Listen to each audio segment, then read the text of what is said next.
Doctor Sumanth கிட்டே தொடங்குறேன். சுமந்த், எப்படி புரிஞ்சுக்கிறீங்க? இன்னமும் பேசப்பட வேண்டிய, தெளிவடைய வேண்டிய விஷயங்கள் இருக்கு அப்படின்னு பார்க்கணுமா, அல்லது பாஜகவுடைய விருப்பம் கூட்டணி ஆட்சி, அதிமுகவுடைய விருப்பம் தனித்த ஆட்சி அப்படின்னு இருக்குன்னு பார்க்கணுமா? திரு நயினார் நாகேந்திரன் அவர்கள் ரொம்ப சிறப்பான பதில் சொன்னார். எவ்வளோ எம்எல்ஏக்கள் வராங்க, எத்தனை கட்சிகள் இருக்கு கூட்டணியில, யார் யாருக்கு எவ்வளோ கிடைக்குது. ஒரு உதாரணத்திற்கு அதிமுகவுக்கு அறுதி பெரும்பான்மை கிடைக்கவில்லை என்றால் அப்போ நிலைமை வேற மாதிரி இருக்கும். அதிமுகவுக்கு ஒரு வேளை ஒரு வேவ் மாதிரி வந்துட்டு இந்த கூட்டணிக்கு ஆதரவாக ஒருவேளை அவங்களே 117 கிராஸ் பண்ணிட்டாங்கன்னா அது வேற மாதிரி இருக்கும். ஸோ இப்பவே உட்கார்ந்துக்கிட்டு கூட்டணி, என்னை பொறுத்த வரைக்கும் கூட்டணி அமையும், கூட்டணி ஆட்சி அமையும் அப்படிங்கறதா என்னுடைய கருத்து. என்ன காரணம் அப்படின்னாக்க, இது ரொம்ப ரொம்ப ரொம்ப இது ஓவர் டியூ. தமிழ்நாட்டுல கிட்டத்தட்ட அனைத்து மாநிலங்கள், இந்தியாவில நீங்க பெரும்பாலான மாநிலங்கள்ல பாத்தீங்கன்னா கூட்டணி ஆட்சி. மகாராஷ்டிரால 25 ஆண்டுகளாக கூட்டணி ஆட்சி, கேரளால கூட்டணி ஆட்சி, இடதுசாரி கட்சிகளினுடைய ஆட்சி, அது கூட்டணி தான். அது எல்லாருமே கம்யூனிஸ்ட் கட்சிகளா, கம்யூனிஸ்ட் சித்தாந்தத்தை ஏற்றுக்கொள்கிறவர்களாக இருக்கலாம்.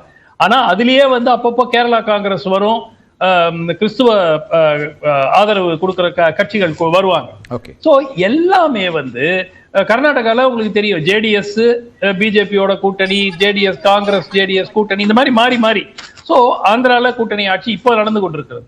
சோ எனக்கு புரியாத இது ஏதோ கூட்டணி ஆட்சி என்பது ஏதோ ஒரு கொலபாதகம் போல் அதை தமிழ்நாட்டுல பாக்குறதுங்கிறது, இரு பெரும் கட்சிகள் மிகப்பெரிய ஆளுமைகளை வைத்துக் கொண்டிருந்ததனால் இது நடந்திருக்கு. ஓகே, நம்ம கூட்டணி ஆட்சி என்கிற விஷயத்துல மத்தியில கூட்டணி ஆட்சி அமைந்த போது ஒரு ஆர்குமெண்ட் என்ன சொல்லப்பட்டதுன்னா, அது ஒரு பலவீனமான ஆட்சியாக இருக்கு, கூட்டணி நெருக்கடிகள் இருக்கு, கட்சியோட நெருக்கடிகள் இருக்கு, தனித்த ஆட்சி தான் எப்பவுமே நல்லது அப்படிங்கிறதையும் வச்சிருக்கிறாங்க. இப்ப இந்த இடத்துல அதிமுக இதுவரைக்கும் நமக்கு அதிகாரப்பூர்வமா சொன்னதுல திரு செல்லூர் ராஜு முன்னாடி சொல்லியிருக்காரு, தமிழ்நாட்டை பொறுத்த வரைக்கும் கூட்டணி ஆட்சி என்பதற்கெல்லாம் இடமே இல்லை அப்படிங்கிறது அவங்க நிலைப்பாடா இருக்கு. இன்னைக்கு திரு எடப்பாடி பழனிசாமியும் அதை தான் சொல்லியிருக்கிறார். இங்க கூட்டணி தானே தவிர அமைச்சரவையில் இடம் என்பது இல்லைன்னு. ஏன்னா அது தேர்தல் நேரத்தில் கூட்டணி ஆட்சின்னு தேர்தலை சந்திக்கும் போது அது அதிமுக பாஜக கூட்டணிக்கு சாதகமாக இருக்குமாங்கிற ஒரு கேள்வியும் கூட அதிமுகவுக்கு வருது இல்ல? நிச்சயமாக. என்னை பொறுத்த வரைக்கும் எல்லா கட்சிகளும், கூட்டணியில் இருக்கக்கூடிய எல்லா கட்சிகளும் கூடுதல் முனைப்போடு பணி செய்து இந்த கூட்டணிக்கு வெற்றி தேடி கொடுப்பதற்கு முயற்சி செய்வார்கள். அவர்களுக்கு ஆட்சியில் ஒரு அதிகாரத்தில் ஒரு பங்கு இருக்கும் என்று அந்த எண்ணம் இருந்தால். இரண்டாவது, மிக முக்கியமாக அதிமுக ஒரு நிலைப்பாடு இன்னைக்கு இல்ல, எப்பவுமே இதே நிலைப்பாடு தான். என்னை பொறுத்த வரைக்கும் தேர்தல் துவங்குவதற்கு, தேர்தல் முடிவுகள் வரும் வரை அந்த நிலைப்பாட்டில தான் அவங்க சொல்லிட்டு இருப்பாங்க.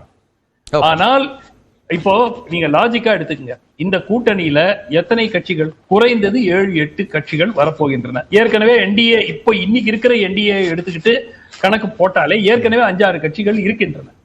சோ பாஜக வளர்ச்சி அடைந்த கட்சி. சென்ற முறை அவர்கள் பெற்ற 20 சீட்டோட அவங்க நிக்க போறது இல்ல, அவங்க 30 சீட்டு 40 சீட்டு கேட்பாங்க. ரைட்டா? அதை நம்ம ஏத்துக்கிறோம். அதே மாதிரி இப்ப நயினார் நாகேந்திரன் என்ன சொல்றாரு, 40 சீட்ல வெற்றி பெறுவோங்கிற. 40 சீட்டு போட்டிட்டு 40 சீட்ல வெற்றி பெற போறது இல்ல. சோ நீங்க அட்லீஸ்ட் 50ல இருந்து 60 சீட்டு போட்டிட்டாதான் 40 சீட். அந்த 40 வெற்றுங்க, 30 எடுத்துக்கங்க. அதுக்கப்புறம் பாட்டாளி மக்கள் கட்சி, தேமுதிக, அமமுக. சோ எல்லா கட்சிகளுக்கும் நீங்க இன்னும் யாரெல்லாம் வருவாங்க, ஒருவேளை நாம் தமிழர் வருவார்களோ, வேற யாராவது வருவார்களோ. நாம் தமிழர் வரைக்கும் அழைப்பு கொடுக்கிறார் நயினார் நாகேந்திரன் சொல்றாரு, அவங்களும் அழைப்பு கொடுக்கப்பட்டிருக்கிறது. அவர்கள் எல்லாரும் வந்தா கூட அட்லீஸ்ட் ஒரு கௌரவமான எண்ணிக்கையில அவர்களுக்கு இடங்கள் வழங்கப்பட வேண்டும் இல்லையா அந்த கூட்டணியில. அப்ப AIADMK 160 is a best case scenario. Okay, அதுக்கு மேல அவர்களால் போட்டியிடுவதற்கு வாய்ப்பில்லை. 179 ஒரு காலகட்டத்தில் 170க்கு குறைவா அவங்க போட்டியிட மாட்டாங்க கூட்டணியில. இப்போ அது 160 போட்டியிட்டால் பெரிய விஷயம். அப்போ நீங்கள் 160ல 117 ஜெயிக்க முடியுமா அப்படிங்கிறது மிகப்பெரிய கேள்விக்குறி. ஏன்னா எல்லா சீட்டும் இதுல நீங்க கூட்டணியில ஜெயிக்கக்கூடிய இடங்கள் சீட்டும் இருக்கும், உங்களுக்கு சான்ஸே இல்லாத சீட்டும் சில எடுத்துட்டு தான் ஆகணும், வேற வழி கிடையாது. அப்படிதான் தொகுதி பங்கீடே இருக்கும். சோ உங்களுக்கு 160ல போட்டியிட்டு 117க்கு குறைவாக நீங்கள் பெற்றீர்கள் என்றால் உறுதியாக கூட்டணி ஆட்சி தான். இல்லை என்றால் கூட, ஏன் இப்ப பாஜக டெல்லியில 2014 2019 ஜெயிச்சாங்க இல்லையா, மெஜாரிட்டி இருந்தது இல்ல. ஆனா தேசிய ஜனநாயக கூட்டணி ஆட்சி தானே வச்சாங்க. மற்ற கட்சிகளுக்கும் அங்க வந்து அரசுல பங்கு கொடுத்தாங்க இல்லையா ஆட்சியில. சரி, ஓகே. மாநிலங்கள்ல புதிதா இந்த ட்ரெண்ட் வருது, மாநிலங்கள்லயும் இந்த கூட்டணி ஆட்சி அப்படின்னு புதிதா இல்ல நீங்க எப்படி புதுசுன்னு எப்படி சொல்றீங்க? இல்ல நீங்க சமீபத்திய உதாரணங்களை சொன்னதுனால சொல்றேன். தமிழ்நாட்டுக்கு இது வரைக்கும் கூட்டணி ஆட்சி அமைந்தது, அதாவது அமைச்சரவை இருந்ததே இல்ல. தமிழ்நாட்டை தவிர கிட்டத்தட்ட அனைத்து மாநிலங்கள் 2-3 மாநிலங்கள்ல வேற பிரதான பெரிய கட்சிகளே கிடையாது. அதனால உதாரணத்துக்கு ஹரியானா போன்ற ஒரு மாநிலத்துல கூட கூட்டணி ஆட்சி. இப்ப அதிமுக மாதிரி ஒரு பிரதான எதிர்கட்சி இங்க இருக்கிறது, மாறி மாறி ஆட்சிக்கு வந்திருக்கிற கட்சி இன்னொரு கட்சியை, அதாவது இந்த 2 கட்சி இல்லாம இன்னொரு கட்சிக்கு அதிகாரத்தை கொடுத்து இன்னொரு கட்சியை வளர்வதை விரும்புமா அப்படிங்கிறது. அது திமுகவோ அதிமுகவோ 2 பேருமே கூட்டணி மந்திரி சபை அமைச்சரவைங்கிறதுக்கு எப்போதுமே முன் வந்தது இல்லையே. இப்போ அது வந்து அந்த காலகட்டத்துல செல்வி ஜெயலலிதா இருந்தாங்க, கலைஞர் இருந்தாரு, அதனால வந்து அவ்வாறு செய்ய முடியும். எனக்கு வந்து இந்த முறை திமுக கூட்டணி கட்சிகள் கூட இந்த கேள்வி திருமாவளவன் ஏற்கனவே கேட்க ஆரம்பிச்சிட்டாரு. அவரு அதுக்கான சூழல் இப்ப இல்லங்கிறாரு, இன்னும் 25 ஆண்டுகள் ஆகுங்கிறாரு. அது சொல்லுவாங்க, அது கடைசி லைன்ல நாங்க திமுக கூட்டணியை விட்டு போக மாட்டோம்னு. ஆனால் இது வந்து அவர்களுக்கும் ஒரு அதிருப்தியை ஏற்படுத்தும்ல. எதிர் அணியில கூட்டணியில் இருக்கிறவங்க எல்லாருக்கும் ஆட்சியில பங்கு, அதிகாரத்துல பங்குன்னு கொடுக்கிற அதிமுக கொடுக்கறேன்னு சொல்றாங்க.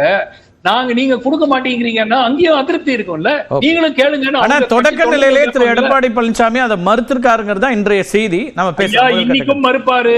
தேர்தல் முடியும் வரை இதுதான் நிலைப்பாடு. அதிமுக நாங்கள் கூட்டணி ஆட்சி அமைப்போம், நிறைய அமைச்சரவை எல்லாம் அவங்களுக்கு கொடுத்துருவோம் அப்படின்னு எந்த ஒரு கட்சி தலைவரும் சொல்வதற்கு வாய்ப்பே கிடையாது. ரைட் சார், பேசலாம். முதல் கட்ட கருத்தை எடுத்துக்கிறேன். திரு மதுக்கூர், அவர் திமுக கூட்டணிக்குள்ளேயும் அப்படி வரும்ன்ற ஒரு கருத்தை திரு சுமன் சொல்றாரு. இன்னைக்கு திரு எடப்பாடி பழனிசாமி அதே போல நயினார் நாகேந்திரன் அவர்கள் குறிப்பிடுறது அல்லது அமித்ஷா அவர்கள் பேசுறது எப்படி புரிஞ்சுக்கிறீங்க?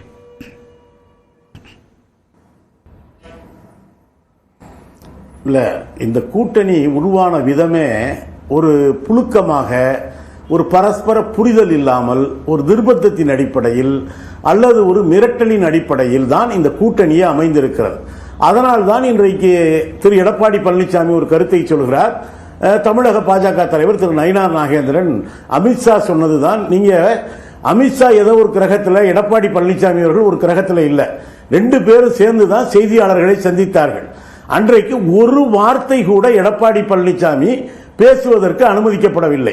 2 பேரும் கூட்டணி அமைச்சா சந்தோஷமா சிரிச்சுக்கிட்டு நாங்க எல்லாத்தையும் பேசி தீர்த்துட்டோங்க, கூட்டணி அமைச்சிட்டாங்க அப்படின்னு சொல்லலாம். இப்ப சுமன் ஸ்ரீராமன் சொல்வதிலிருந்து நான் புரிந்து கொள்வது என்னவென்றால், அதிமுக தனித்து ஆட்சி அமைக்கக்கூடிய அளவுக்கு அவர்களுக்கு இடங்களை பாஜக தரப்போவதில்லை. இன்னும் சொல்ல போனால் இந்த தடவை அதிமுக தொகுதிகளை பங்கீடு செய்யக்கூடிய அளவுக்கு ஒரு கூட்டணியை அவர்கள் அமைத்திருக்கிறார்களா? அனைத்தையுமே பாஜக தான் தீர்மானிக்க போகிறது என்பதுதான் இதில் இருக்கிற ஒரு விஷயம்.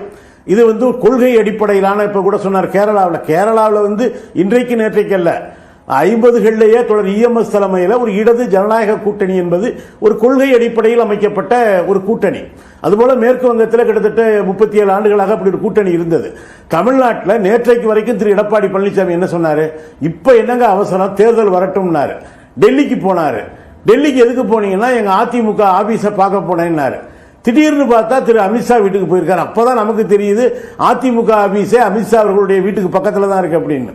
இது எதுவுமே வெளிப்படையாக இல்லை, கொள்கை அடிப்படையில் இல்லை. திடீர்னு வந்து வெளிப்படையாகவே எல்லா கட்சியும் செய்யணும்னு சொல்ல முடியாது. அதெல்லாம் வியூகமா இருக்கலாம். திரு சுமந்த் குறுக்கிட விரும்புறாரு, கேட்டு வந்துறேன். மற்றவங்க கருத்துக்கு போன சுமந்த் ரொம்ப சுருக்கமா முதல் கட்ட கருத்து தான். கேரளா காங்கிரஸுக்கும் கம்யூனிஸ்ட் கட்சிகளுக்கும் என்னங்க ஒத்துமை? கூட்டணி ஆட்சியில் இருந்திருக்காங்க. கேரளா காங்கிரஸ் மாத்தி மாத்தி மாத்தி மாத்தி இருந்திருக்காங்க. அவங்களுக்கு கம்யூனிஸ்ட் கட்சிக்கு என்ன சித்தாந்த ரீதியான ஒற்றுமை? ஒரு எலெக்ஷன்ல காங்கிரஸோட கூட்டணியில் இருப்பாங்க, அடுத்த எலெக்ஷன் கம்யூனிஸ்டோட கூட்டணியில் இருப்பாங்க. 2 முறையும் ஆட்சியில பங்கு எடுப்பாங்க. கேரளா காங்கிரஸ் மாணி, கேரளா காங்கிரஸ் ஜோசப், இதெல்லாம் எவ்வளவு வாட்டி நம்ம பார்த்திருக்கோம். ஓகே திரு மதுக்கூர், அதுக்கான பதில் மட்டும் சொல்லுங்க. நான் மற்ற எல்லாருடைய முதல் கட்ட கருத்து எடுத்துறேன். சரி, ஓகே சரி.